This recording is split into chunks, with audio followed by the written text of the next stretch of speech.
Buenas tardes, mi nombre es Luis Aurelio Pineda Zárate. Este video es elaborado para la materia de Botánica General de la carrera de Ingeniero Agrónomo Zootecnista. Este video es requisito para obtener una calificación que complementará el examen parcial. Antes de introducirnos en el estudio de cada uno de los tejidos y órganos, tenemos que entender dos estructuras características de las plantas. La primera, las células de las plantas representan la estructura denominada pared celular, que recubre externamente a su membrana plasmática. Se sintetiza por la propia célula y determina la forma, el tamaño de las células, la textura del tejido y la forma del órgano. Incluso los diferentes tipos celulares se identifican por la estructura de la pared. La pared primaria se deposita mientras la célula está creciendo o dividiéndose. La pared celular secundaria es característica de algunas células especializadas y es mayormente depositada cuando la célula ha detenido su crecimiento. Número 2. A partir del estado embrionario, las plantas se desarrollan y crecen gracias a la actividad de los meristemos. El primer crecimiento de todas las plantas y único en algunos grupos es el crecimiento en longitud. Este se denomina crecimiento primario y corre a cargo de la actividad de un grupo de células meristemáticas que se sitúan en los ápices de los tallos y raíces, así como en la base de los entrenudos. Estos grupos de células constituyen los meristemos primarios. Además, algunos grupos de plantas también pueden crecer en grosor, un tipo de crecimiento denominado crecimiento secundario, y lo hacen gracias a la actividad de otro tipo de meristemos denominados meristemos secundarios. Bueno, ahora hablaremos de los meristemos primarios. Estos se originan en el embrión y son los responsables del crecimiento en longitud de la planta. Por ello, a los tejidos derivados directamente de ellos también se les llama tejidos primarios. Este crecimiento en longitud se debe a que sus células se dividen sobre todo por tabicación. Dentro de los meristemos primarios tenemos a los meristemos apicales, que se sitúan en el ápice del tallo y en el de la raíz principal. Del meristemo apical del tallo derivan las yemas axilares, de las cuales surgirán las ramas que llevarán en sus extremos en crecimientos meristemos apicales similares al caulinar original. Por otra parte, los meristemos apicales de las raíces laterales derivan de la endodermis de la raíz. Los meristemos apicales del tallo están protegidos por los primordios foliares, mientras que los radicales lo están por la cofia o caliptra. A partir de cada meristemo apical se forman la protodermis, que origina la epidermis, y el procambium, que dará a los tejidos conductores primarios, xilema y floema primarios, y el meristemo fundamental, que dará lugar al resto de los tejidos de la planta. En aquellas plantas que crecen en diámetro, es decir, tienen crecimiento secundario, presentan otro tipo de meristemos, denominados meristemos secundarios, también llamados meristemos laterales, los cuales aparecen más tardíamente en el crecimiento de la planta y son los responsables de la formación de la madera. Estos son responsables del aumento de diámetro de tallo y raíces, y sus células se dividen según planos periclinales. Existen dos tipos de meristemos laterales: el cambium vascular, que origina los tejidos conductores secundarios, xilema y floema secundarios, y el cambium suberoso o felógeno, que origina la peridermis. Ambos meristemos se disponen como un cilindro continuo, a veces incompleto, a lo largo del tallo o de la raíz. El primero se localiza entre el xilema secundario y el floema secundario, y el segundo entre la felodermis y el suber. El cambium vascular en los tallos procede de la unión del cambium fascicular derivado del procambium, más el cambium interfascicular, que se origina principalmente del parenquima. En las raíces el cambium vascular se genera a partir del procambium que hay entre el xilema y el floema primario, así como del periciclo, que rodea las crestas y costillas del xilema primario.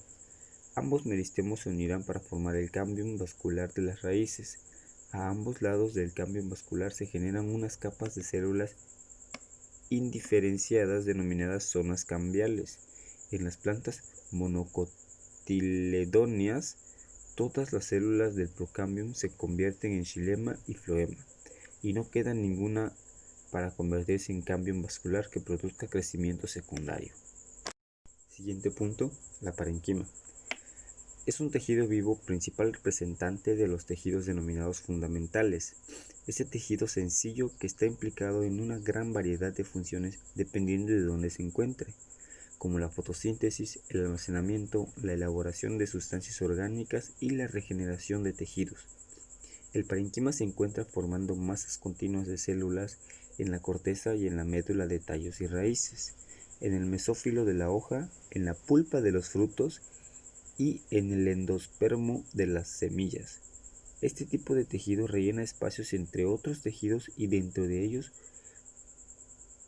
puede representar un 80% de las células vivas de una planta. La célula parenquimática también puede aparecer asociada al xilema y floema, formando parte integral de los mismos. Parte de la capacidad de regeneración de las plantas tras sufrir heridas se debe a la actividad de las células parenquimáticas. Vamos con los tejidos de resistencia. El colenquima. Este es un tejido vivo formado por un solo tipo celular. La célula colenquimática se caracteriza por estar viva, por tener paredes engrosadas y por tener una morfología elongada en la dirección del eje principal. Presenta una gruesa pared celular primaria que las diferencia de las células parenquimáticas y caracterizada por engrosamientos distribuidos de manera desigual, lo que confiere al tejido gran resistencia a la tensión y a otros tipos de estrés mecánico. Se considera pared primaria puesto que puede crecer en superficie además de grosor. Las células colenquimáticas, al igual que las células parenquimáticas, son capaces de reanudar una actividad meristemática gracias a que sus paredes celulares son primarias y no lignificadas a pesar de su grosor. Las paredes celulares de las células colenquimáticas tienen una gran cantidad de pectinas y hemicelulosas, además de celulosa, juntos confieren a este tejido sus características de resistencia y flexibilidad. Precisamente estas características tisulares le han dado el nombre al colenquima, que deriva de la palabra griega kola, que significa goma. Si a esto le sumamos que es un tejido vivo y por tanto con capacidad para desarrollar y engrosar sus paredes celulares, podemos decir que es el tejido de sostén por excelencia de los órganos que se están alargando, ya que tiene la capacidad de adaptarse al crecimiento de cada estructura de la planta. El esclerenquima. A diferencia del clorenquima, representa dos tipos de células con pared celular engrosada, pero esta es secundaria y lignificada en las células maduras. Las células esclerenquimáticas maduras no contienen citoplasma y son células muertas. Gracias a la estructura de sus paredes celulares, el esclerenquima tiene una función muy importante en el soporte de los órganos que han dejado de alargarse. Protegen las partes más blandas de las plantas y más vulnerables a estiramientos, pesos, presiones y flexiones. Por eso, aunque está distribuido por todo el cuerpo de las plantas, ya sean estructuras con crecimiento primario o secundario, es más abundante en tallos y hojas que en raíces. Un tipo son las fibras, células alargadas y fusiformes, y el otro las esclereidas, que son células variadas en su forma, pero típicamente más isodiamétricas que las fibras. El origen de estos dos tipos celulares no está claro, pero se propone que las fibras se originan por diferenciación de células meristemáticas y las esclereidas a partir de células colenquimáticas o parenquimáticas que lignifican sus paredes celulares. Los tejidos de conducción. Una característica muy llamativa que distingue a las plantas vasculares de las no vasculares es la presencia de tejidos especializados en la conducción de agua, sustancias inorgánicas y orgánicas. Estos tejidos son el xilema y el floema. El xilema conduce grandes cantidades de agua y algunos compuestos inorgánicos y orgánicos, desde la raíz a las hojas, mientras que el floema conduce sustancias orgánicas producidas en los lugares de síntesis, fundamentalmente en las hojas y en las estructuras de almacenamiento al resto de la planta. El xilema, también llamado leño, se encarga del transporte y reparto de agua y sales minerales provenientes fundamentalmente de la raíz al resto de la planta, aunque también transporta otros nutrientes y moléculas señalizadoras. Es también el principal elemento de soporte mecánico de las plantas, sobre todo en aquellas con crecimiento secundario. La madera es básicamente xilema. El floema, llamado líber o tejido criboso, es un tejido de conducción formado por células vivas. Su principal misión es transportar y repartir por todo el cuerpo de la planta las sustancias carbonadas, producidas durante la fotosíntesis o aquellas movilizadas desde los lugares del almacenamiento, y otras moléculas como las hormonas vegetales. El floema está formado por más tipos celulares que el xilema. Se compone de dos tipos de células, los elementos conductores y los no conductores. Los elementos conductores son los tubos o elementos cribosos y células cribosas. Dentro de los elementos no conductores se encuentran las células parenquimáticas, siendo las más abundantes las denominadas células acompañantes. También se pueden encontrar células de soporte asociadas al floema, en las que se encuentran las fibras de esclerenquima y esclereidas. Con los tejidos de asimilación pues no tengo mucho de qué hablar, es básicamente la asimilación de color. Se encuentra especialmente en el mesófilo de las hojas, pero también en los tallos jóvenes y en general en todas las partes verdes de la planta. Como función, tiene la de darle la propiedad de color a las plantas, proporcionando la asimilación de color. Este tejido solamente se da en las partes de las plantas que tienen la célula de la clorofilia, que es la que toma el anhídrido de carbono del aire, fija el carbono y expulsa el oxígeno, sintetiza todas las sustancias orgánicas para su nutrición. Ya para finalizar tenemos los de oreamiento o secretales, como se usa llamarlo. En términos generales, se puede decir que la secreción es la acumulación de metabolitos secundarios que no van a ser utilizados inmediatamente y de metabolitos primarios que van a ser utilizados de nuevo por la célula. Existen multitud de estructuras secretoras en la superficie de la planta que se pueden encontrar formando pelos, tricomas, unicelulares o pluricelulares en la epidermis o formando la parte de la superficie epidérmica, y se originan a partir de células epidérmicas por división y diferenciación. Algunas secretan sustancias hidrofílicas, otras liberan sustancias lipofílicas y otras secretan pequeñas cantidades de ambas. Las secreciones son abundantes en pétalos, donde son responsables de la fragancia de las flores, aunque también aparecen en los tallos y en las hojas.